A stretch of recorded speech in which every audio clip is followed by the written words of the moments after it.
Welcome to another episode of Nothing But That Sports Talk and another edition of When Sports Meet Entertainment. I'm Rafik Louison, the sports talker, alongside a very beautiful, talented young lady working in the entertainment industry. You might have seen her on the red carpet, in movie premieres. You might have seen her at the BET Awards, and recently the Divorce in Black movie premiere with Megan Good. And of course, my dear friend Shantae was there too.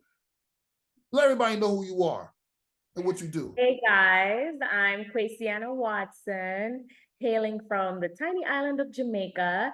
And I feel like now I'm starting to be a little media mogul-esque. I love entertainment, live, breathe music, film, anything that kind of has a creative drop in it. I consider myself to also be a digital creator slash influencer.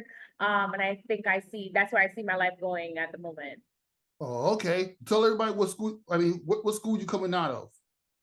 I'm coming out of the new school. I don't know if you know it. It's New called school Gordon in New Street York. or Parsons. Yeah. That's So I new. I got think I've heard my, about it. what did you say? I think I've heard about it. New school in New York, whatever. Yes. I got my MS there in media management. But I got my bachelor's in Jamaica actually in cultural entertainment management. So I've always kind of been on the entertainment route, I would say. Oh, okay. So yeah, you went from foreign to New York during days of college. I see you.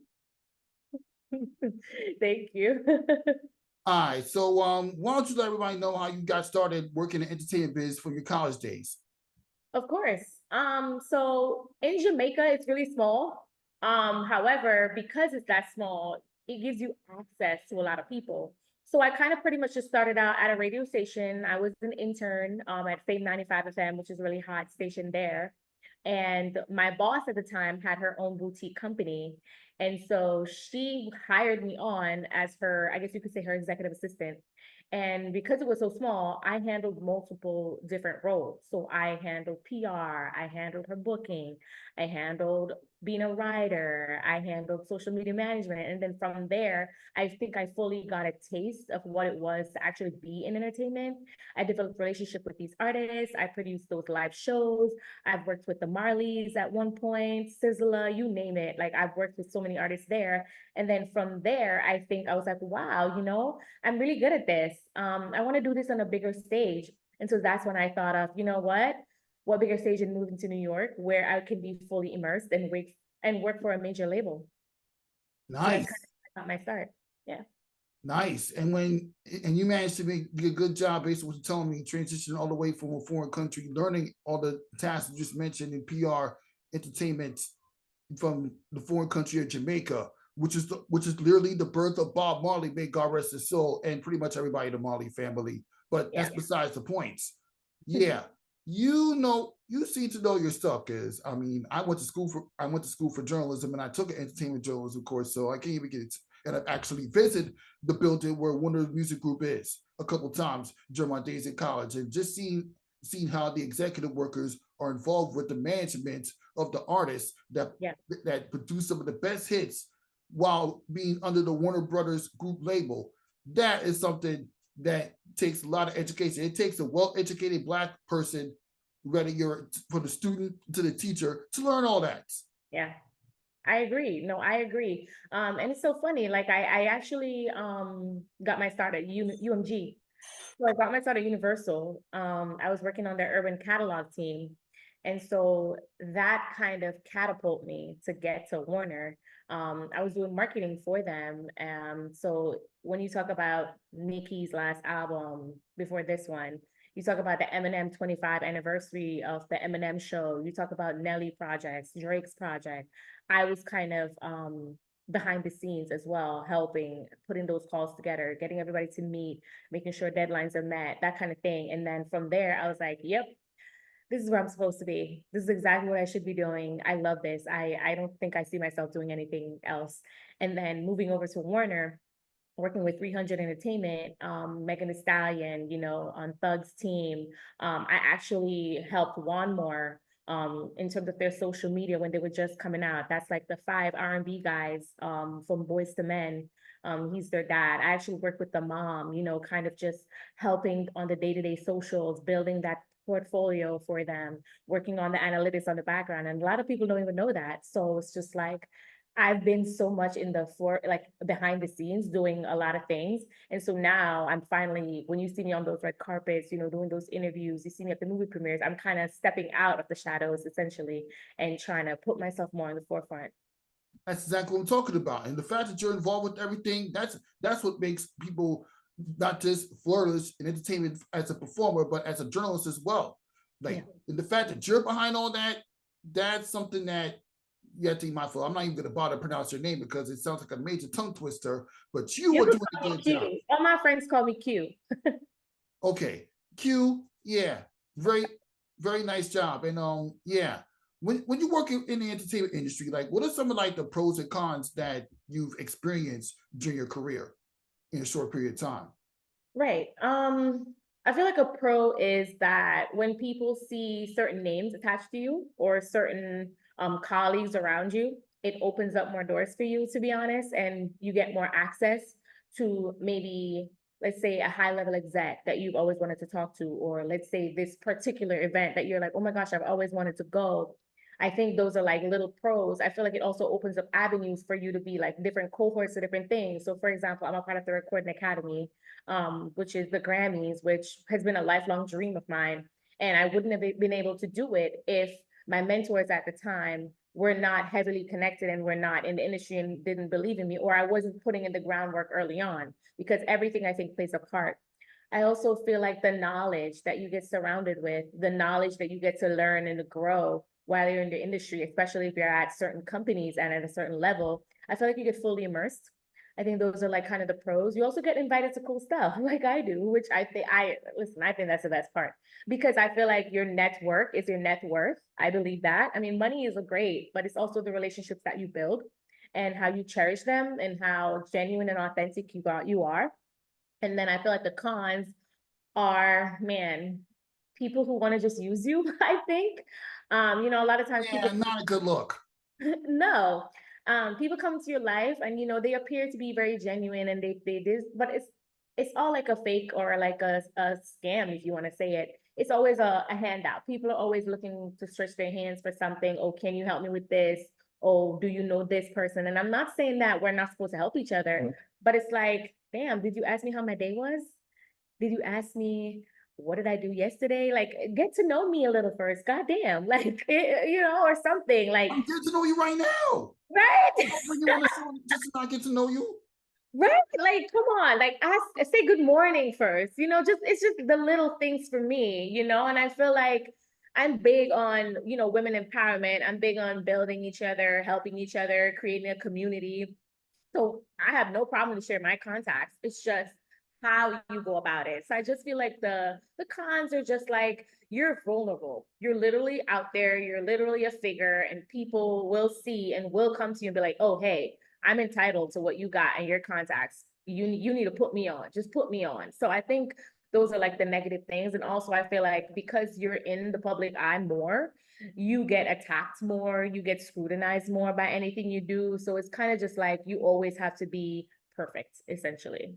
Yeah, you do. And you know what? I mean, obviously, I don't know if you've seen all my older interviews. I've had Shantae on my show who covers Shantae, but those are thing or two about sports. And she's also been a track and field star. She's also played basketball during Dayton High School. I remember her telling me that, and I've gotten to know her. And she has her own publication, Short and Sweet Entertainment. And obviously, you've been around her like a couple times. She's one of your good friends. And yeah, I'm always making sure that I keep in contact with her, even outside the events. We always say hello. And matter of fact, she's supposed to be the first time me and her talk was literally on June 1st, 2019, which is unfortunately happened to be my birthday, by the way. Wow. Happy belated.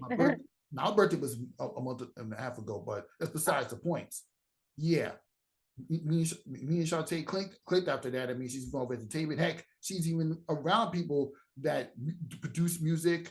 So yeah, the fact that we're keeping that hello, goodbye, good morning, good afternoon relationship on top of the work we're doing together, that's something that needs to be said. Yeah. No, I agree. I love her. She's become a really good close friend of mine. And what I really appreciate about our relationship is we bounce off each other. You know what I mean? she teach me things, I teach her things. She invites me places, I invite her places. If I'm stuck somewhere in a thought process or I have an idea, I will link her up and I'll be like, hey, what do you think about this? You know, do you think I'm on the right track? Do you think I should start over? You know, that type of thing. Or if I'm in a bind or I'm in a situation and I hit her up and I'm like, okay, so how do you think I should approach this? You know, she won't hesitate to tell me the truth. She won't hesitate to kind of just fill me in. She also, if I don't know anything about an industry or a contact, you know, she'll be like, oh yeah, hey, you know, I know this person, you know, this is how you should do that, da da da. So I like relationships like that because she's not only a friend but a resource to me. She's pretty much pro women, pro building. And so I generally just like love people who are like that, and I try to cherish those relationships for as long as I can. She's Exactly. also You have to getting me chase into those. sports because I mean I love sports. More so track and field just because of where I'm from. But I'm learning about basketball and I love soccer. You guys call it, you know, soccer, but we call it Hey, football. hey, Home. hey, sports entertainment does come together in small ways and in big ways. Yeah. Like you even It's have athletes being actors in Tyler Perry movies. no, I agree. Speaking of Tyler Perry movie, if you haven't seen Divorce in the Black yet, you definitely should. Really loved it. I think the cast did an amazing job. I feel like it was well written. I couldn't poke holes in it. You know, I felt like the beginning was such a freaking shocker if you've seen it. If you haven't, you're gonna be like jaws dropped. Yeah, I think he took his time with this one. It really shows. I think all the actors were amazing. The after party was even more amazing. I was surprised that I went viral, which was crazy thinking about it. But You even have the actor that was in the Tupac biopic and an All American Homecoming in that movie at that premiere as well. yes, yes. I had a chance to meet both Corey and Sylvester from All American, and I loved that show on the CW. All Americans, amazing. I mean that's entertainment and sports coming together. I mean, Mhm. you got you got an up and coming tennis player and up and coming baseball player trying to accomplish their dreams and make it to the pros. In the Yep, first episode of season 3, I loved everything about it. I mean, which pretty much pretty much feels like a recap of how everything went down in season 2 and the whole build up to the baseball player going going pro, having to transfer to another school after a baseball program and Bringston shut down. That yeah, storyline is something else. it is. I actually haven't had a chance to watch the new episode. I know it came out like a few days ago, I think. Well, that's what the CW app is for. True. I need to get it. I don't have it, but I need to get it. You download it. It's free. I will after this call. I definitely will download it. I'm excited to see what they're going to be up to this season. I loved last season. Think they did an amazing job. Hopefully, I get to meet more of the cast and crew. And yeah, Yeah. But talk a little more about the Divorce in Black movie. I mean, when you see Tyler Perry make that little speech, I want to give a little bit of a snippet about all the stuff, all the important stuff that he said after he premiered that movie. yeah. He was pretty much saying that like the reason why he create movies like this is because he wants it to be, you know, relatable. And he thinks that, you know, this is what he was put on this earth to do. Because, you know, in the past, his other movies, he's gotten a lot of emails and messages of people saying, hey, you know, this changed my life. Or he specifically shared a story where somebody was about to commit suicide. And after she watched his movie with her family, it brought her so much joy and so much laughter that she realized, like, you know, life was worth living. And he said, like, that was a turning point moment for him because if his movies can do that, then he should, you know, he should stick with it. This is something that he was supposed to be doing. And then a lot of things that stuck out in the movie was just like, especially the character Ava, which was Megan Good, is that, you know, you can love and you can give so much of yourself to people and to someone or to different relationships, but at some point, if they're not reciprocating that, when do you let go? You know, how do you know when it's time to call it quits? How do you know when it's time to get a divorce? How do you know when it's time to break up? You know, you give so much of yourself to people and their family, which is pretty much what the story was about. but how do you find yourself again? You know, how do you love again? How do you not change when you were in that relationship? You know what I mean? So I think those were heavy kind of characteristics throughout the movie and themes, and family came into play, you know, how you lean on your family, how they lean back on you, that kind of thing. How do you still remember what your parents taught you? You know, and now you're grown, yes, but it still plays a part in who you are as a person and how do you stand up for yourself, you know? So I think they all did an amazing job of bringing those themes through the movie. And I think, you know, people will see that when they watch it, and people can relate when they watch it, especially, you know, who have been married or who have been going through a divorce. They definitely can relate to be like, wow, I actually went through this, you know, or not close, but something similar. So I think he did a really good job of making it so realistic and so down to earth, where people are like, yeah, we know exactly what you're talking about. We had that family member too who's crazy, you know, that kind of We've vibe. all seen Tyler Perry movies, older Tyler Perry movies, like in the 2000s, that Mhm. were stories like that happened from the Why Did I Get Married movies with Yep. Jared Jackson. Jared It's Jackson. actually Diary of a Mad Black Woman was one of my favorite. I think that's probably Yeah, Diary of Bad Black Woman part two. So you talk about the one where Tyler Perry, who played that little crazy woman, has to be a babysitter to a young child to stay out of jail. And oh yeah, we can't forget about the movie where Medea goes to jail. Medea, yeah. Medea goes to jail when she actually does go to jail for the way she acts. But what you expect? Oh man, Medea was. oh man. I love his movies because it's such a comedic relief. Um, I think that sometimes it's good to have a good laugh.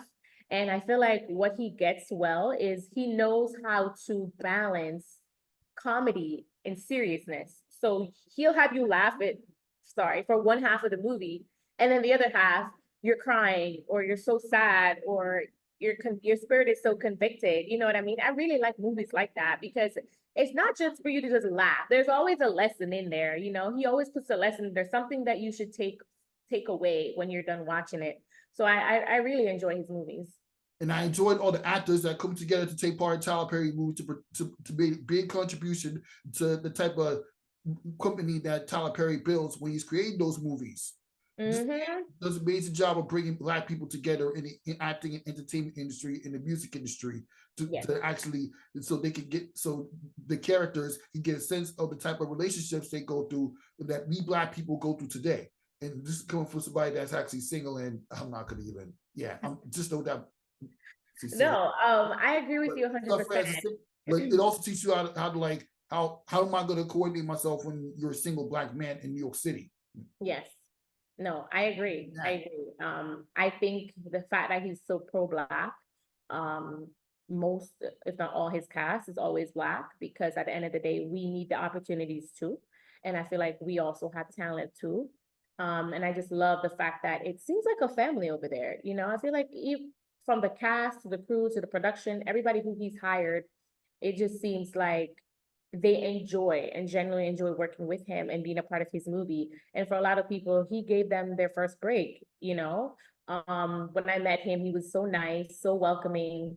He wasn't standoffish at all. You know, he answered all my questions. So I really appreciate that. Mm-hmm. Not to mention all the dancing that's happening in the after party that you and Shantae got footage of. That was very entertaining itself. And Yeah. yeah, shout out to Shantae for the footage. Yeah, no, I had a blast. Like I had a really good time. I was very surprised how energetic everybody was, how lit the party was. So much so that when the Kendrick song came on and Jonathan went into the circle, Yeah, like us. right? Before the whole dancing and partying scene after the movie was lit. Yeah, no, it was amazing. I didn't know in that moment that when I was capturing Jonathan dancing, I had something special or I created a trend. I had no idea. Literally just filmed it, literally just put it up, went to sleep, woke up, Hollywood Unlocked is running the story. Neighborhood Talk from LA is following suit. Baller Alert is following suit. I'm like, what the heck? People are different blogs are reaching out to me, asking me for access to repost my video.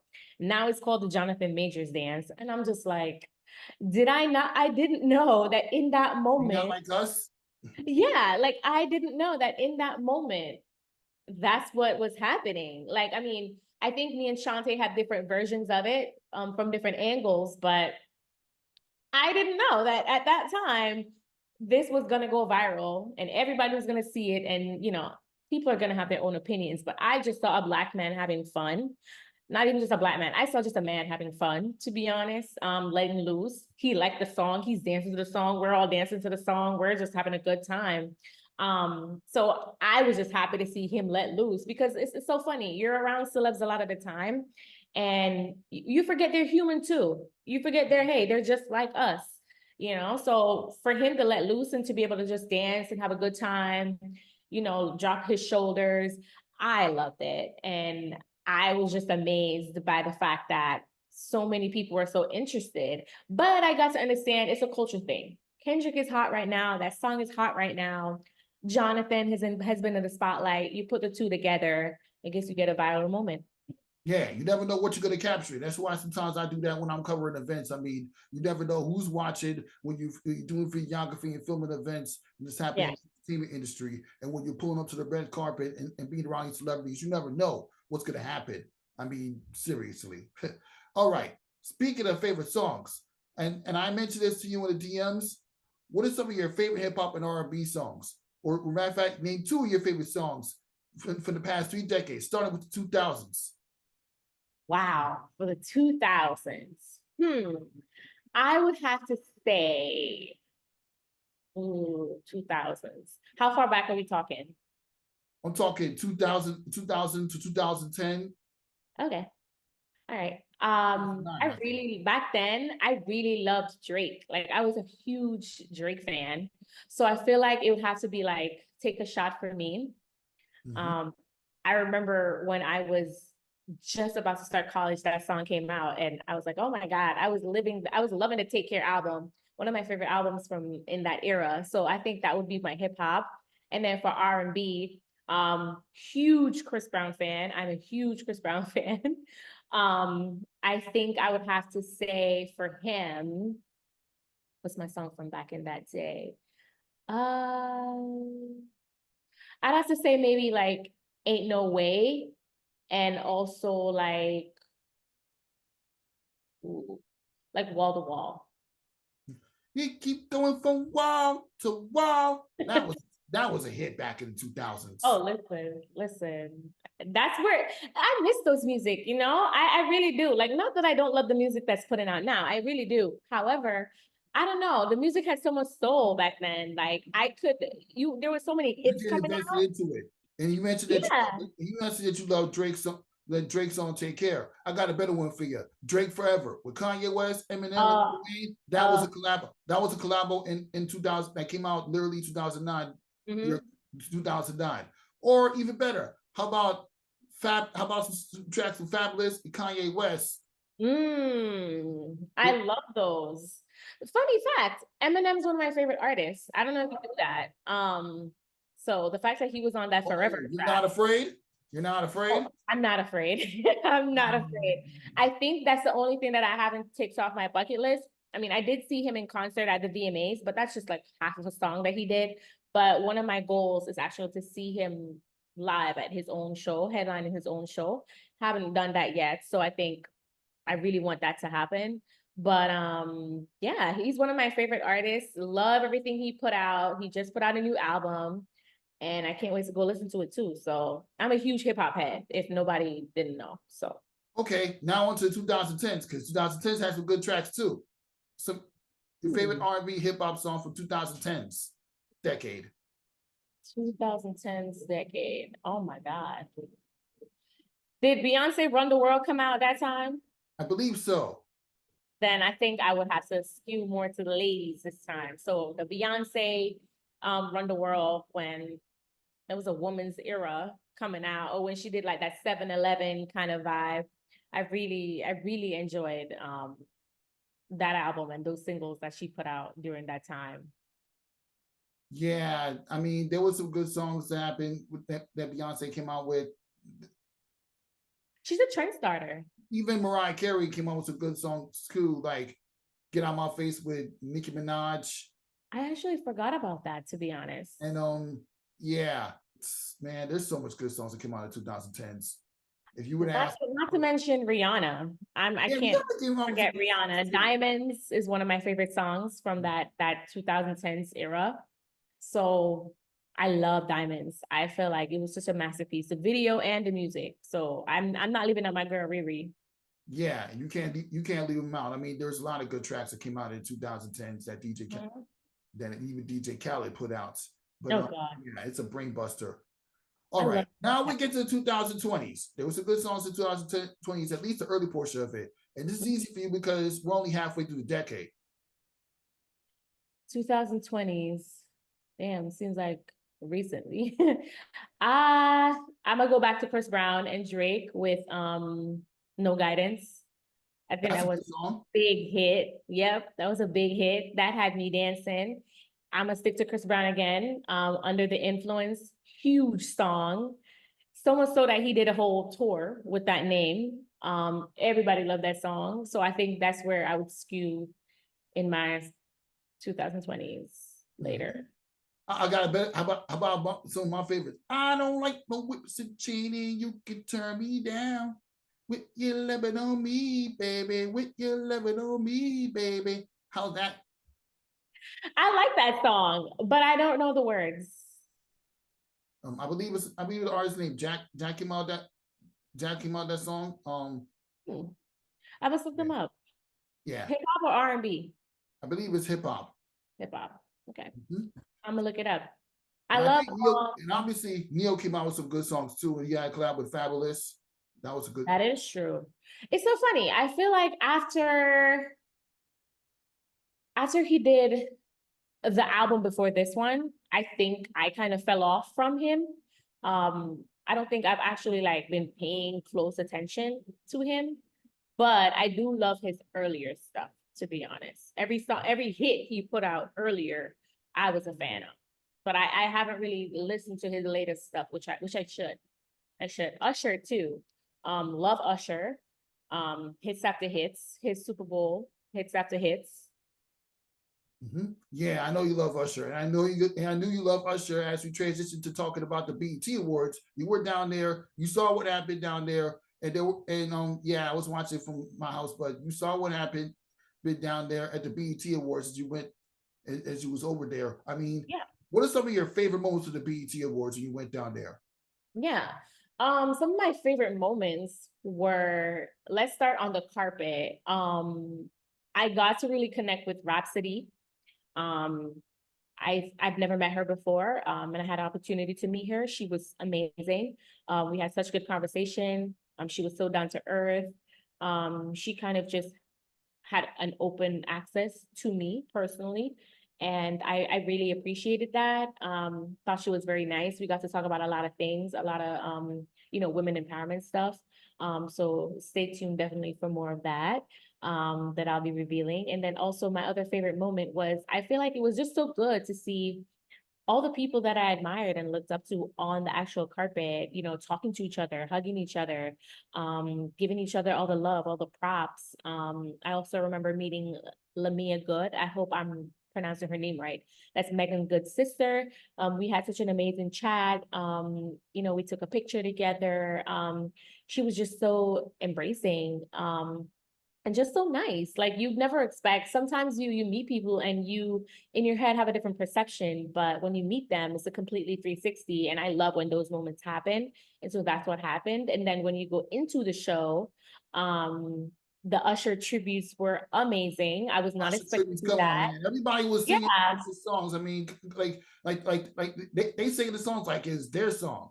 Exactly. I really enjoyed it. With the Usher tribute, honoring the man for all the hard work this guy has been doing since he was a teenager. I mean, come on now. Confessions, yeah, with Lil Jon and Ludacris.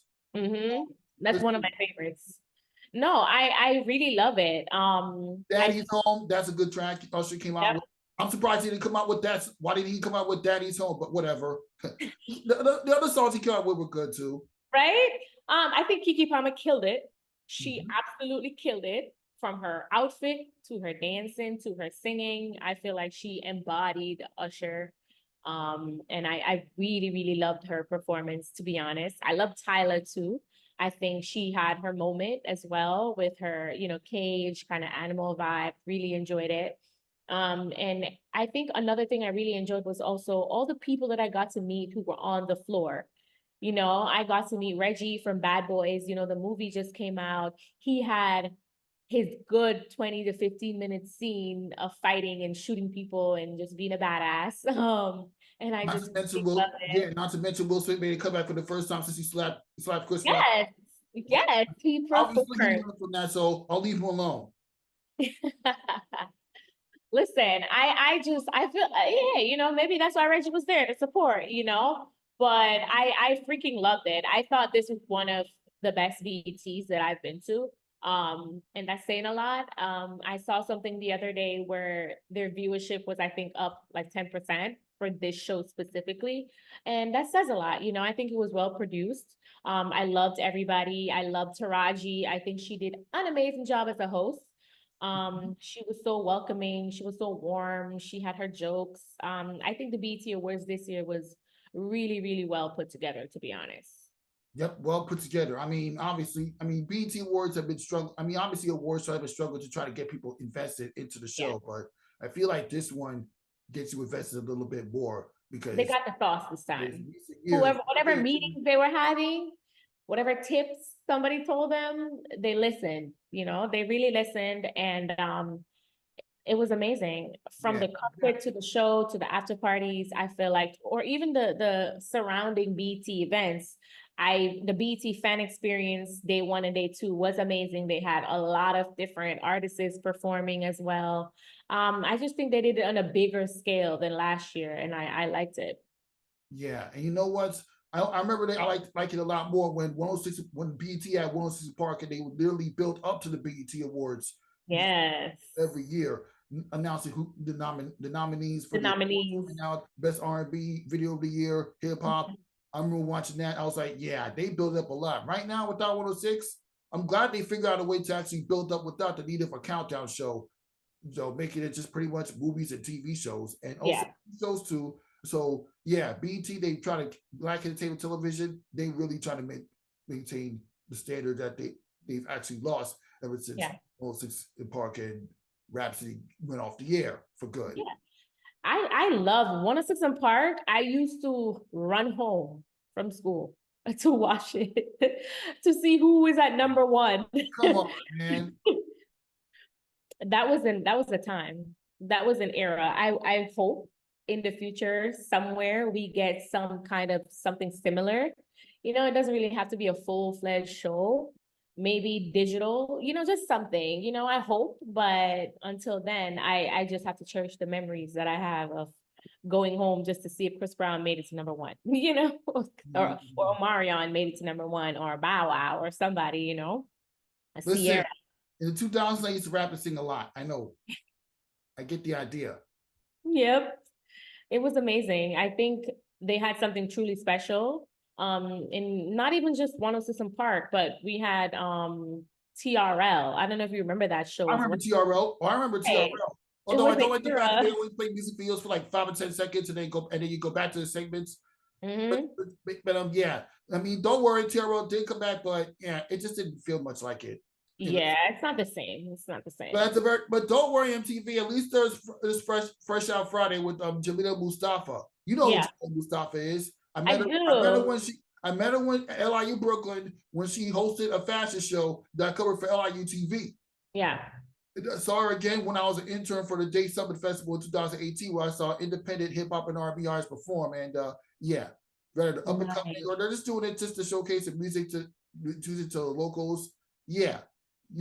I kind of got an idea.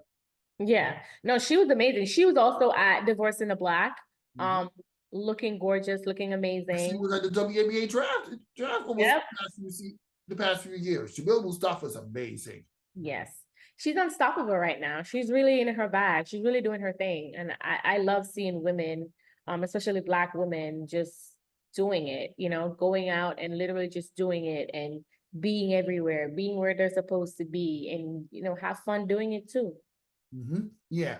All right. Now on to the very next topic on the show. I mean, we already talked about the Divorce in the Black movie. Like, what are some of your favorite Tyler Perry movies? That's a good question. Well, we spoke about Diary of a Mad Black Woman. I really love that. I really loved Mea Culpa, the one that he did with Kelly Rowland. I think it came out a little bit before this. And I really loved we spoke about it before, Medea Goes to Jail. I think those are like my top three that I would say that Divorce in the Black now, so top four. Because I really loved it. If anybody hasn't seen it, they should definitely go see it. So I think that's my top four now. Yeah, one of the top Tyler Perry movies. I mean, obviously, parts 1 and 2 are Why Did I Get Married? Those are my top ones, to be honest. Oh my God, I didn't even remember that. Oh, that was amazing. That show was freaking funny. I'm not gonna lie. 1 and 2 was funny. This is what I'm talking about. Like his way of just making you laugh and making everything into a joke, and then all of a sudden being serious or bringing a lot of drama. And these drama are what happen in people's household daily. It's just that we don't know about it, So to see it on the screen, I'm pretty sure people are like, yeah, I can relate to that. I just love that aspect about his movies. Yeah, okay. Now to wrap up the show, I mean, obviously we're in the summertime. What are some of your favorite summer hits growing up? Mm. And it could be from any of the 3 decades that I just mentioned. Okay. My favorite summer hits growing up. I really loved 50 Cent. What is that called? What is the song called again? It's Go Shorty. It's your birthday. We're gonna party like it's your birthday. Yes. I really love that song. I think I like song that has like really good beat, really good rhythm. I think I love like Nelly, Hot in Here. I used to be a dancer growing up. So any song that allows me to go up and dance and move, loved it. Um, let's see. I loved Chris Brown Run It. Still one of my favorites to this day.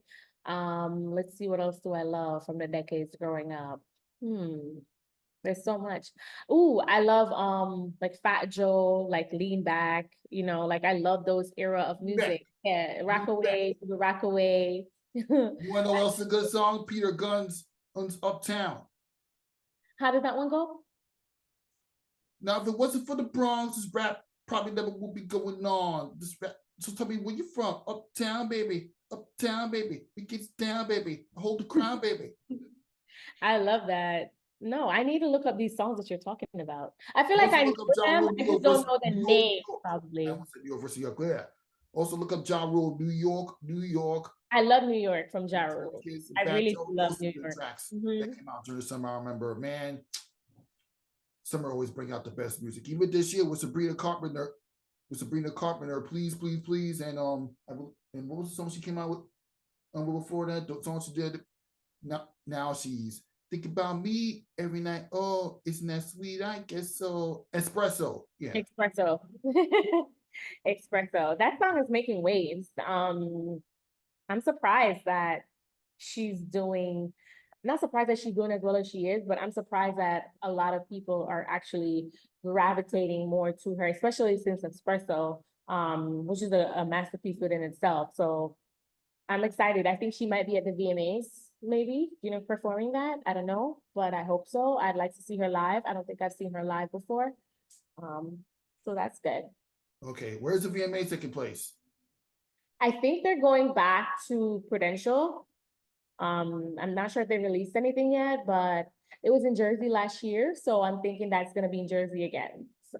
Oh, okay. Well, I know you're going to release a lot of good content, and that'll do it for this edition of Nothing But That Sports Talk when sports meet entertainment. Q, Rafika Lewis on. Thank you for stopping by once again to talk all things entertainment.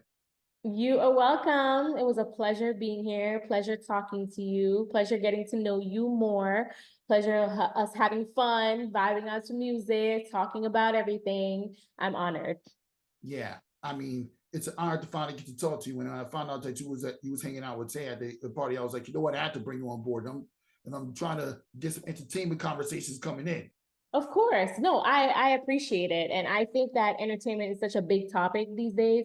I feel like there's a lot of things that can be said for how it's being run, for how sports intertwines, for how digital intertwines. I feel like entertainment touches all aspects of life, food, music, everything just is intertwined in within each other. So I feel like it's definitely some conversations that are needed to be had when we think about entertainment and you think about the next phase of our lives with AI, AR, VR. Like there's so many ways with tech, the bridge between entertainment and tech, so entertainment for me just is just going to keep on growing. I'm happy to be a part of the conversations. I'm happy to keep talking to you more about this maybe another time when there's another award show or something, you know what I mean? But I'm just really honored to be able to discuss entertainment.